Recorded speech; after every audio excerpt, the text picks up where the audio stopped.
So guys, katay tayo ng manok. Oh my God! Wow! Oh, saw. Kainan tayo ngayon. Food trip ba? Food trip tayo. Ayun. Ano na.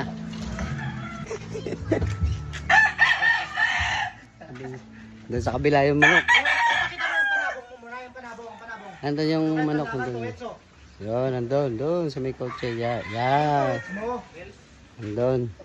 Doon yung ating Red Island. Puntahan natin.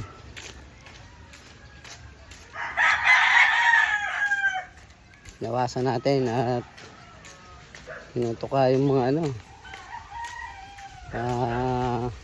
alugbati. Ayan eh. Nakakaya sa may araw.